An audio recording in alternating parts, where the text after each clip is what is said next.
오늘 은혜 받으실 하나님의 말씀 생명 양식은 두 군데가 되겠습니다. 창세기 2장 7절 말씀과 고린도전서 15장 45절에서 49절 말씀이 되겠습니다. 창세기 2장 7절 말씀과 고린도전서 15장 45절에서 49절 말씀 두 군데가 되겠습니다. 다 펴신 줄 알고 제가 받들어 읽도록 하겠습니다. 창세기 2장 7절 말씀. 여호와 하나님이 흙으로 사람을 지으시고 생기를 그 코에 불어 넣으시니 사람이 생명이 된지라. 한 군데 더 보도록 하겠습니다. 신약 고린도전서 15장 45절에서 49절 말씀이 되겠습니다. 제 성경은 신약 282페이지가 되겠습니다. 다 펴신 줄 알고 제가 받들어 읽도록 하겠습니다. 고린도전서 15장 45절 말씀.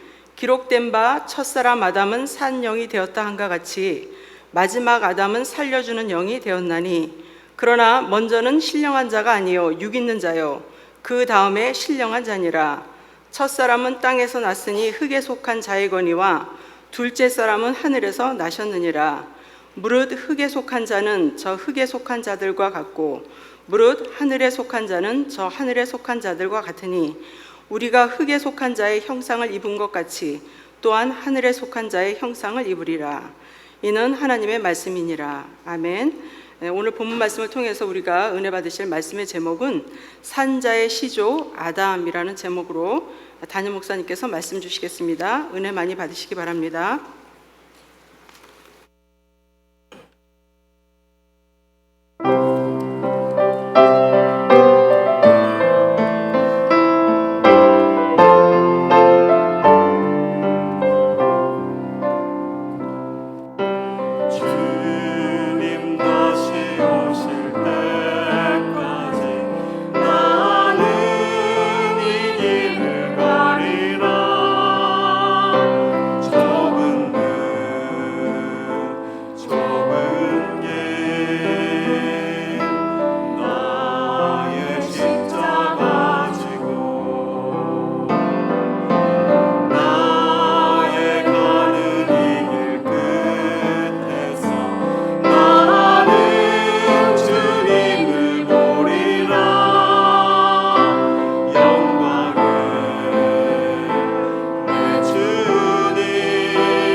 할렐루야. 네, 감사합니다. 우리 가브리엘 중창단의 아주 힘찬 찬양 감사드립니다. 자, 오늘 저는 창세기 2장 7절과 고린도전서 15장 45절에서 49절 말씀을 통해서 산자의 시조 아담이란 제목으로 잠시 은혜를 나누겠습니다. 자, 산자의 시조 아담이죠.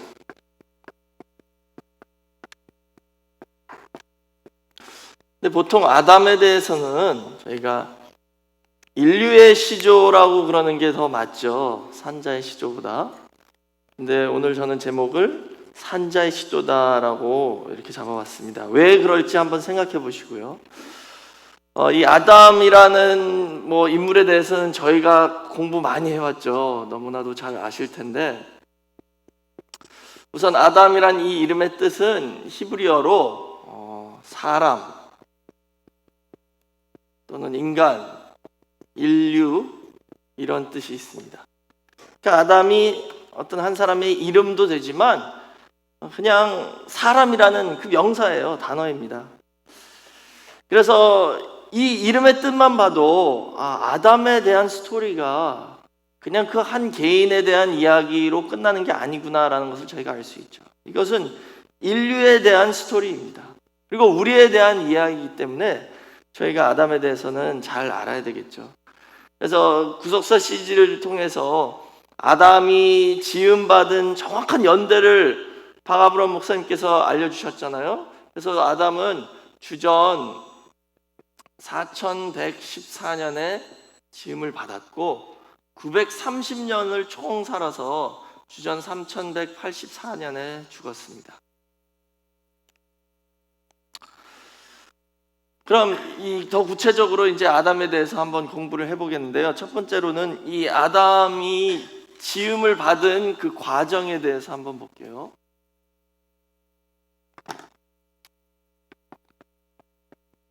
아담이 지음 받은 과정. 오늘 본문 창세기 2장 7절 보시면 정확하게 나와 있죠. 근데 저희가 또 알아야 될 것은 아담은 에덴 동산 밖에서 하나님께서 만드셨어요. 에덴 동산 밖에서 지음을 받아서 하나님이 이끌어서 에덴 동산 안에 두셨죠. 그러다가 타락했을 때 에덴 동산에서 또 쫓겨났습니다. 그게 창세기 2장 15절 보시면 나와 있어요. 하나님께서 그 사람을 이끌어 에덴 동산에 두시고, 그렇죠? 이끌어서 에덴 동산에 두셨다 그랬어요. 그러니까 밖에서 만드신 다음에 이끌어서 에덴 동산 안으로 데려와서 다스리고 지키라라고 말씀하셨죠. 그리고 오늘 본문인 창세기 2장 7절 보시면 이제 구체적으로 나와 있잖아요. 아담은 흙으로 빚으신 다음에 만드신 다음에, 이 흙이란 단어는 히브리어로 아파르인데요. 그 뜻은 뭐냐면 그냥 단순히 흙이 아니라 아주 고운 먼지입니다. 고운 먼지예요. 그러니까 아담 창조와 짐승들을 만든 창조가 창세기 2장 19절에 나와 있거든요. 짐승들 만든 그 장면은 아담은 2장 7절이고, 비교해 보면요, 아담을 만든 그 흙하고 짐승들 만든 흙하고 틀려요. 이 아파르라는 단어가 없습니다. 짐승들에 대해서는. 그러니까 이 우리의 육신도 하나님께서 얼마나 귀하게 여기셨으면 더 고차원의 이런 재료로 짐승들보다 사람을 만드셨죠. 그 흙에다가 이제 흙으로 아담을 만드시고 코에다 생기를 불어넣었다 그랬잖아요. 생기는 히브리어로 네샤마 하임입니다. 네샤마 하임. 그랬더니 그 아담이 생령이 되었다. 그랬죠? 이게 아담을 만드신 과정이에요. 근데 오늘 본문인 고린도전서 15장 45절에서는 이 생령을 산영이다라고 또 표현했죠. 같은 말입니다. 생령이나 산영이나. 그러니까 아담은 하나님의 생기를 받고 산영이 됐어요. 영이 살아났다는 것이죠. 그 뜻은 뭐냐면요, 죽은 영도 있을 수도 있다는 뜻이에요. 그렇죠? 산영이라는 것은 죽은 영도 있을 수 있다라는 뜻이죠. 그러면 이 흙은 여기 이게 육신적인 요소이잖아요. 그리고 이 흙이라는 것은 우리가 땅에서 취함을 받았다는 것을 보여주시고, 또 우리는 제한적인 그런 존재라는 것을 보여주고 있습니다. 근데 이 생기가 뭐냐, 이거에 대해서 많은 논쟁이 있기도 하죠. 그렇지만 욥기 33장 4절 보시면 이것을 하나님의 영이다라고 말씀하고 있습니다. 또 잠언서 20장 27절 보시면 이 네샤마라는 단어를 영혼으로 번역하고 있어요. 영혼. 그러니까는 생기, 네샤마 하임이라는 것은 뭐냐면 살아있는 그 하나님의 영을 아담에게 불어넣으셨다는 거예요. 그래서 아담이 생령이 되었다라는 것이죠. 근데 이 아담을 만든 이 과정을요, 저희가 단순히 6,000년 전에 이 한 사람을 이렇게 만드셨구나 이렇게 생각하시면 안 되는 게, 아까 말씀드렸잖아요. 아담, 그럼 인류 이런 뜻도 있잖아요.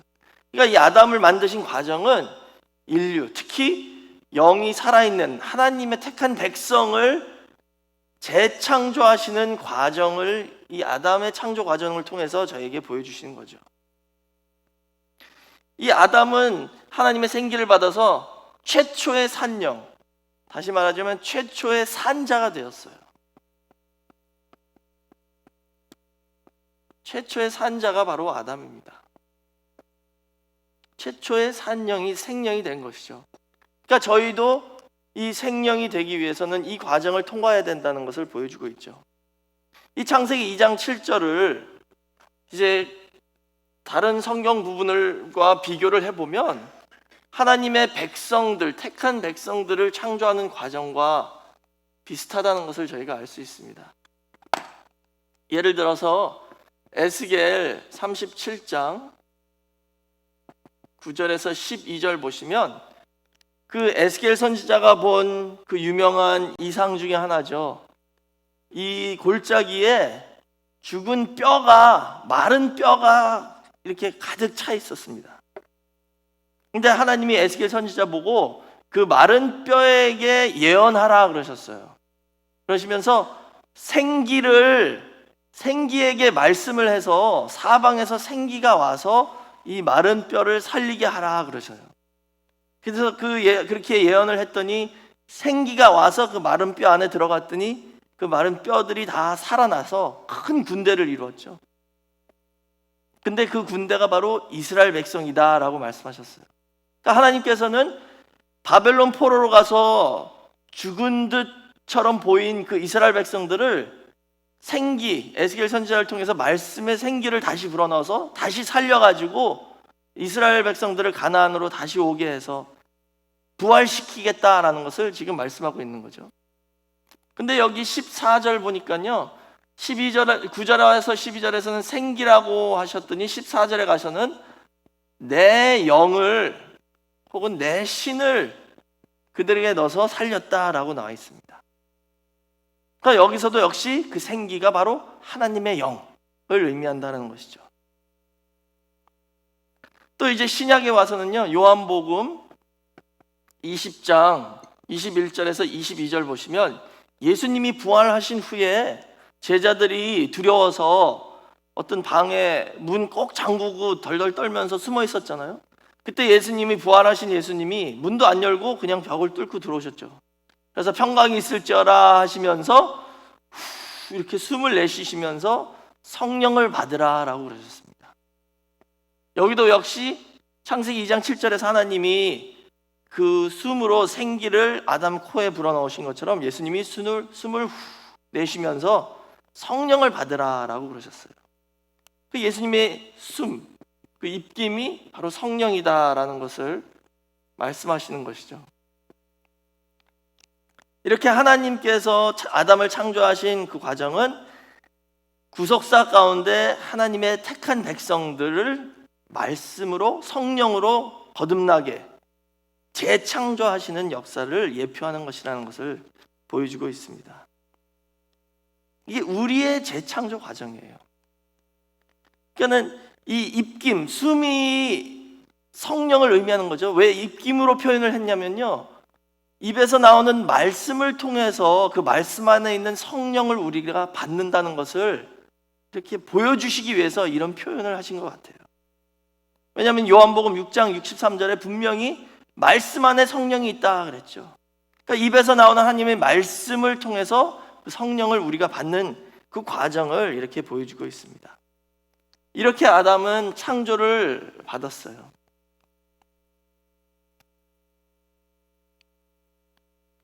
그래서 에덴 동산으로 하나님께서 이끄셨죠. 그 다음에 두 번째로는 그러면 아담이 받은 사명에 대해서 한번 살펴보겠습니다. 아담이 받은 사명. 우선 창세기 1장 26절에서 28절까지 보시면은요, 하나님께서 사람을 창조하셨을 때 하나님의 형상으로 창조하셨죠. 그러니까는 그 뜻은 뭐냐면요, 이 사람은 하나님의 대리 통치자예요. 하나님 대신 만물의 영장으로 이 모든 것을 다스리고 통치하기 위해서 지음을 받은 사람입니다. 바로 아담이죠. 그리고 바로 저와 여러분도 원래는 그렇게 창조를 받았지만 아담이 타락했기 때문에 지금 그 역할을 감당하고 있지 못하는 거죠. 그래서 이 26절 보시면 예를 들어서 다스리게 하라 말씀하셨죠. 그 다음에 28절에는 정복하고 또 다스리라, 이런 표현들이 계속 반복되고 있습니다. 이것은 통치자, 만물을 통치하는 왕 같은 존재로 지음을 받았다는 거예요. 그래서 시편 8편 4절에서 6절 말씀 보시면 그 히브리어 원어를 보시면은요, 그 5절에 시편 8편 5절에는 저를 사람을 천사보다 조금 못하게 하시고라고 한국말에 번역됐는데요, 히브리 원어에는 천사가 아니라 엘로힘이라는 단어예요. 그 뜻은 뭐냐면 하나님보다 조금 못하게, 하나님 바로 밑에 두셨다, 그런 그 뜻이에요. 아담이 타락하기 전에는요, 하나님 바로 밑에가 아담이었습니다. 천사들도 그 밑에예요, 그 순서가. 근데 타락해서 인간이 이 밑으로 만물과 한 동등한 자리로 떨어졌지만 원래 타락 전에는 하나님 바로 밑에가 이 사람의 자리였습니다. 그래서 하나님은 아담을 만물의 영장으로 우주 만물 모든 것을 다 다스리면서 살게 만드셨죠. 그게 우선 첫 번째 사명이었습니다. 그다음 두 번째 사명은 아담은 에덴을 다스리고 지키라라는 사명을 받았죠.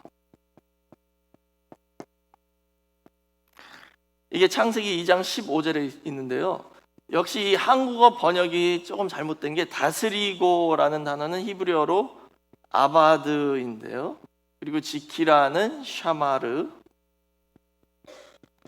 이 아바드라는 단어는 다스리다라는 것보다도 경작하다, 일하다, 또는 섬기다, 경배하다, 이런 여러 가지 뜻이 있습니다. 경작, 일, 섬기다, 그리고 경배하다. 이게 다 아바드의 뜻이에요.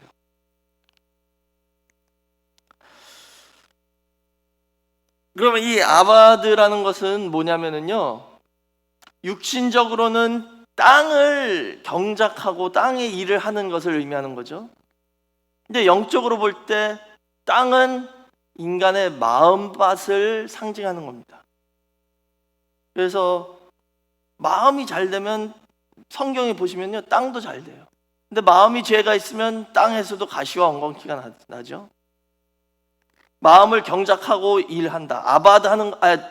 죄송합니다. 땅을 경작하고 일한다. 땅을 아바드하는 것처럼 마음도 하나님을 섬기고 경배할 때, 아바드할 때 마음도 이게 잘 될 수 있는, 마음을 경작할 수 있는 것이죠. 그리고 샤마르는 지키다라는 뜻으로서 직분을 감당하는 그런 의미가 있습니다. 그리고 감시하다, 보호하다, 이런 뜻이 있죠.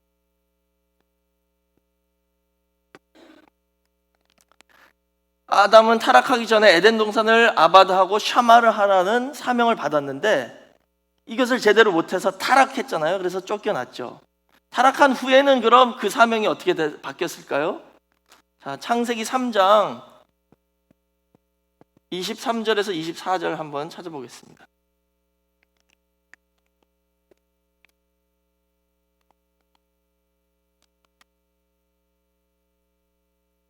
창세기 3장 23절에서 24절. 거기 보시면 여호와 하나님이 에덴 동산에서 그 사람을 내어 보내어 그의 근본된 토지를 갈게 하시니라 그랬죠? 근본된 토지를 갈게 하셨다. 그 갈게가 똑같은 아바드입니다. 같은 단어예요. 그러니까 우선 이 아바드라는 사명은 없어지지 않았습니다. 에덴 동산에 있었을 때나 에덴 동산 밖에나 똑같이 우리는 아바드 해야 돼요. 근데 차이점이 있어요. 뭔가 차이점이 뭐냐면요, 창세기 3장 17절 보시면 타락으로 인해서 땅이 저주를 받았죠. 그래서 가시와 엉겅퀴가 났습니다. 그러니까는 에덴 동산에서는 아바드 하기가 아주 쉬웠어요. 편했습니다. 즐거운 일이었어요.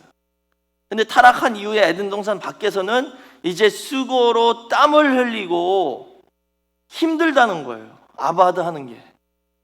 땅도 가시와 엉겅퀴가 있어서 씨를 뿌려도 열매가 바로 맺어지지 않죠. 또 마음밭에도 영적 가시와 엉겅퀴가 있으니까 아무리 말씀의 씨를 뿌리고 섬기고 경배를 해도 제대로 영적 열매가 잘 안 맺어지는 거죠. 똑같은 아바드의 사명이 있지만 에덴 밖에서는 이 사명이 그만큼 힘들어졌다는 거예요. 수고로 땀을 흘려야 된다는 것이죠. 그러니까는 땅을 경작하는 것처럼 우리 마음을 예배를 통해서 개간하고 경작을 해야 된다는 겁니다. 저희가 교회 와서 봉사하고 섬기는 게 아바드, 우리 마음을 경작하는 일이에요. 또 더 나아가서 말씀을 받고 기도하고 찬양하는 게 다 아바드, 우리 마음을 아바드 하는 일입니다. 그래서 이 일에 충성을 해야 된다는 거죠. 에덴 동산에서는요, 씨를 뿌리면 매달 열매를 맺었대요. 그걸 어떻게 알 수 있냐면요, 계시록 22장 1절에서 2절 보시면 새 예루살렘에서 생명수의 강이 흘러나오죠.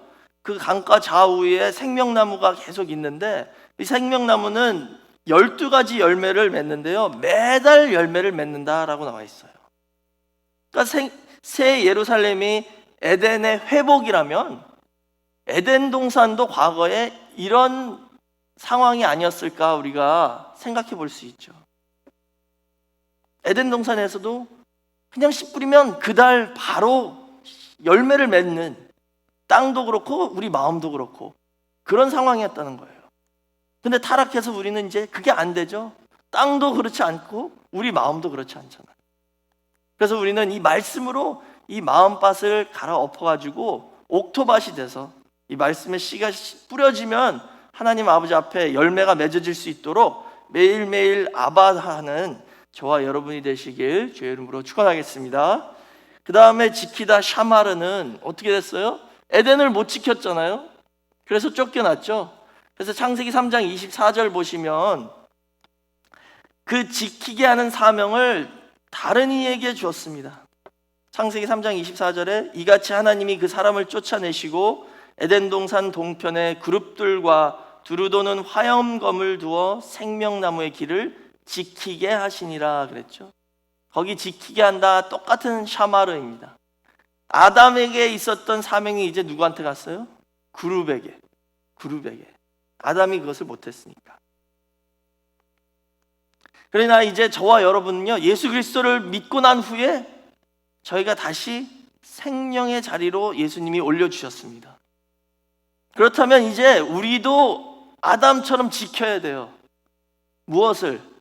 우리 마음을, 그리고 우리 교회를, 우리 가정을 뱀이 틈타지 못하도록 지켜야죠.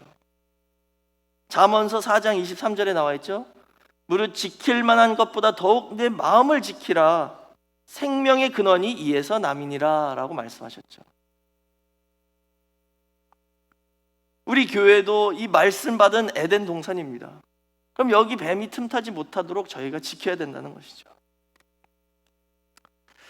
자, 더 나아가서 큰 세 번째로 아담과 하와의 관계에 대해서 한번 살펴보겠습니다.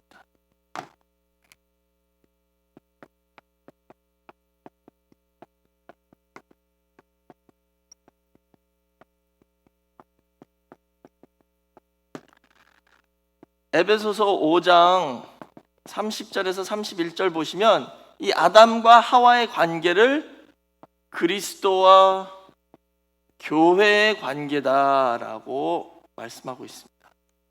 아담과 하와의 관계가 큰 비밀이래요. 근데 그게 뭐래요? 사도 바울이 그것을 해석해 주셨죠? 예수님과 교회의 관계라는 거죠. 예수님이 아담이시고 우리가 하와인 거예요.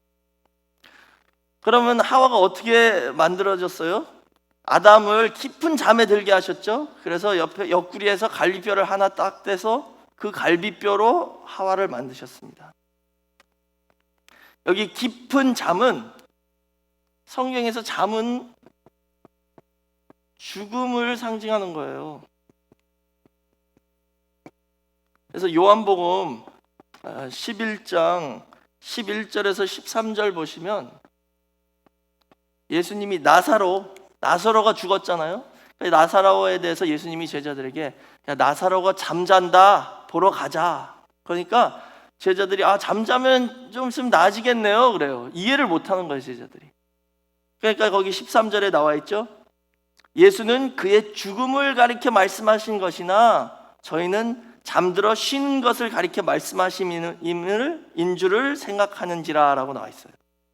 그러니까 예수님은 죽음을 뭐라고 표현하셨어요? 잠자는 걸로. 그러니까 아담도 깊은 잠에 들게 하셨죠, 하나님이. 그래서 거기서 갈비뼈를 취하셨습니다. 이것은 뭐냐면은 앞으로 교회가 예수님의 십자가 죽으심으로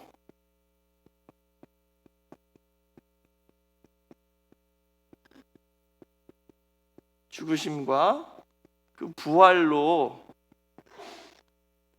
교회가 탄생할 것을 예표하는 것이죠.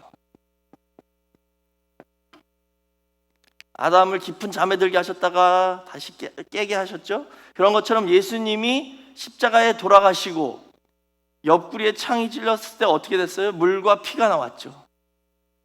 근데 예수님이 분명히 요한복음 3장 3절에서 5절에 물과 성령으로 거듭나지 않으면 하나님 나라에 들어갈 수 없다 말씀하셨어요. 또 요한일서 5장 6절에서 8절에는 물과 피로 그리고 성령으로 우리가 거듭나야 된다라고 말씀하셨죠. 아담의 옆구리에서 갈비뼈를 취해서 하와를 만든 것처럼 예수님 옆구리에서 나온 물과 피로 또 성령으로 말미암아 교회가 탄생했다는 것입니다. 그래서 아담과 하와의 관계는 예수님과 교회의 관계나 마찬가지예요. 예수님과 교회는 신랑과 신부 같은 관계입니다.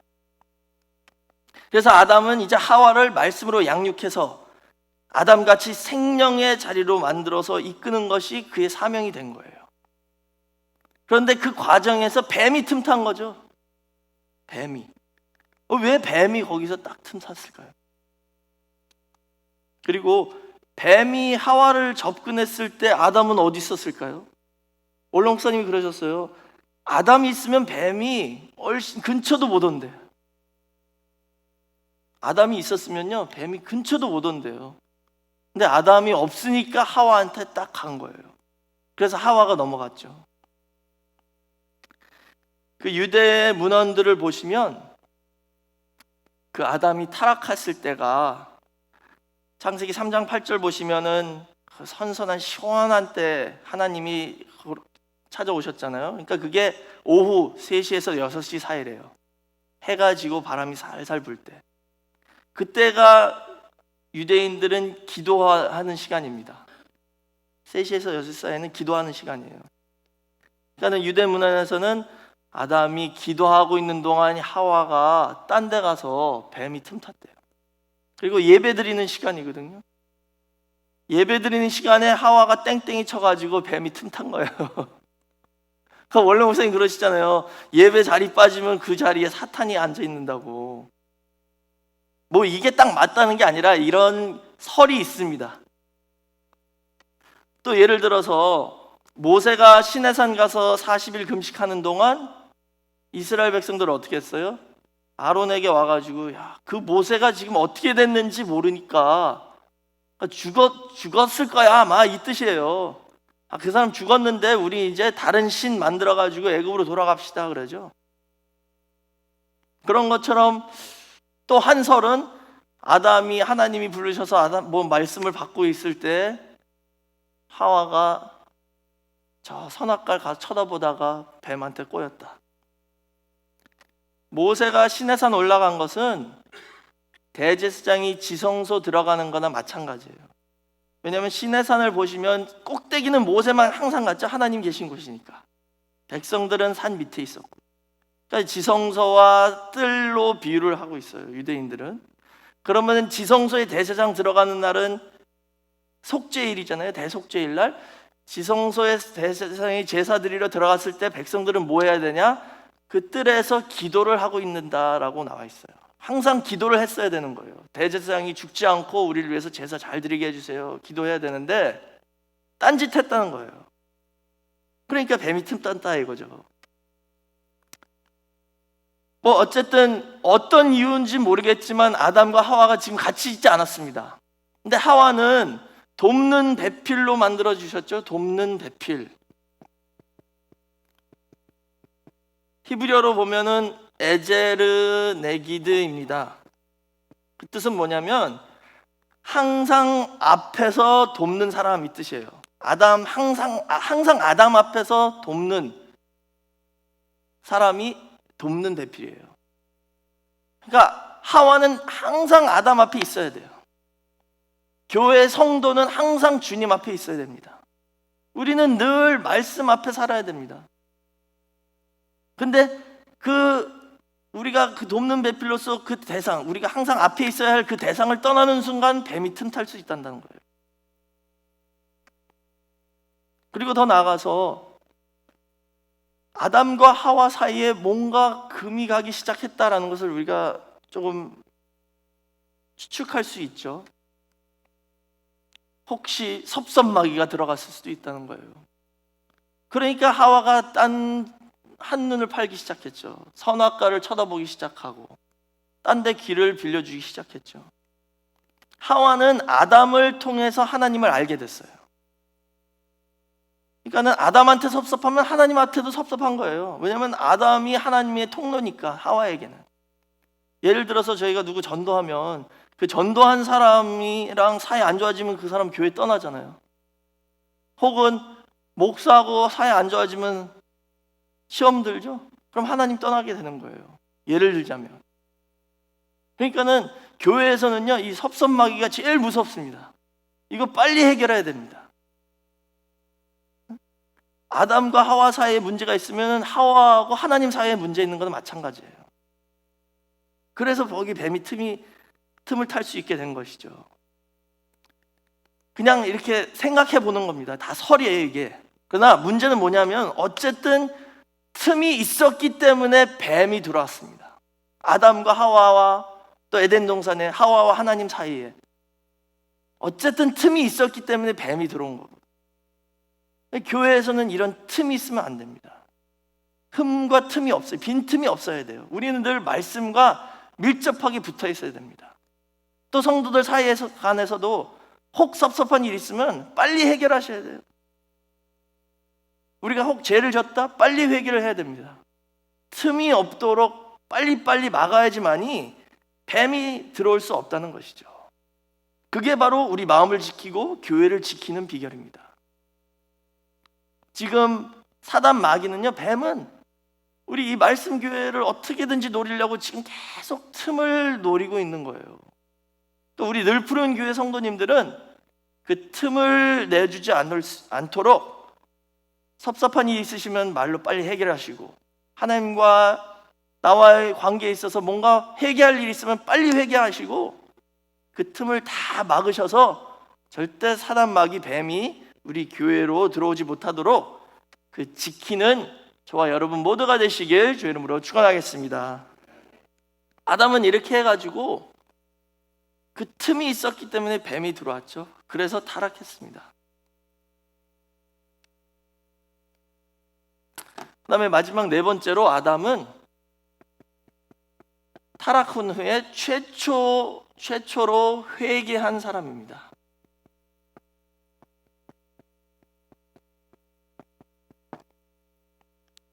아담은 최초로 회개한 사람이에요.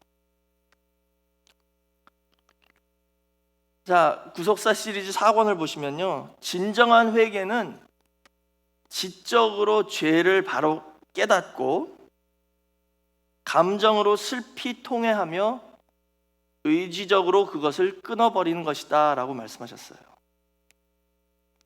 지적으로 죄를 깨닫고 감정으로 슬피 통회하며 의지적으로 그 죄를 끊어버리는 것이다. 그래서 지정의가 다 동원이 돼야지만이 진정한 회개가 이루어진다는 거예요.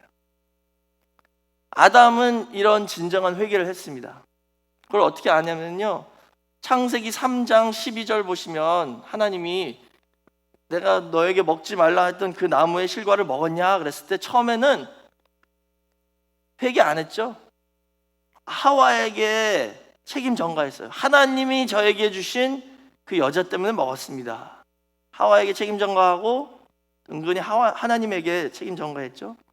근데 창세기 3장 15절에서 최초로 그 원시 복음이 선포됩니다. 그러니까 아담은 여러 가지 최초가 있어요. 최초 회개한 사람이고 최초로 복음 들은 사람이에요. 처음으로 메시아 예수님에 대한 예언이 여기서 선포됐었죠. 여자의 후손으로 오신다. 그분이 이 뱀의 머리를 부수신다 라고 말씀을 들었을 때 깨달은 거예요. 아, 내 아내를 통해서 메시아가 오실 거구나. 그리고 회개를 했죠. 자기의 잘못을 깨달았습니다.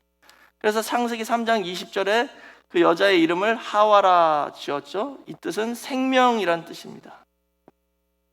왜냐하면 이 하와가 산자의 어미가, 모든 산자의 어미가 된다라고 지어졌잖아요.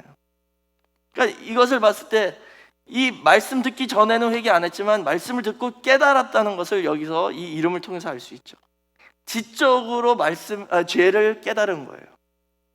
그 다음에 감정으로 슬피 통회한 것은 아마도 아벨이 죽었을 때일 것입니다. 어떤 부모가 큰 아들이 작은 아들을 죽였을 때 그거에 대해서 회개 안 하겠어요. 아담은 통회를 하면서 회개를 했을 것입니다. 왜냐하면 자기의 범죄 때문에 이런 죄악이 들어왔다는 것을 알았기 때문이죠.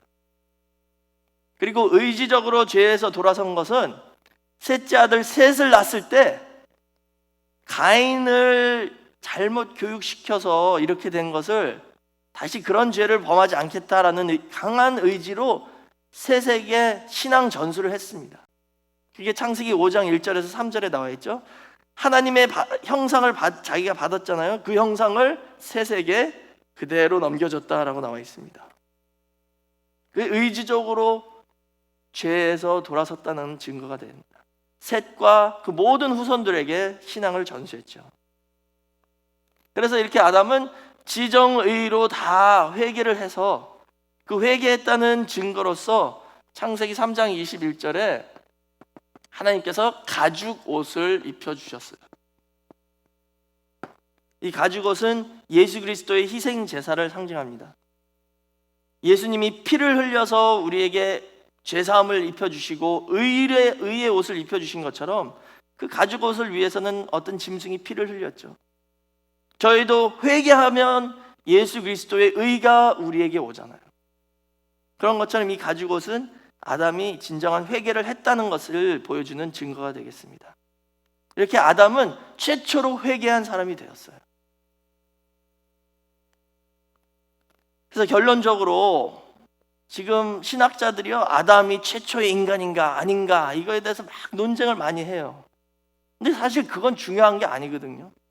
중요한 건 뭐냐면 아담은 최초의 생령, 산령, 최초의 산자라는 거예요. 아담은 최초의 산자입니다. 하나님의 생기를 받아서 성령을 받아서 최초의 산 영이 되었다는 것이죠.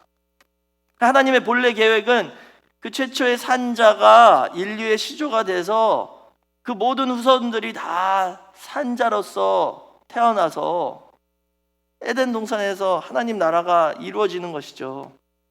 근데 아담이 타락해서 그게 안 됐잖아요.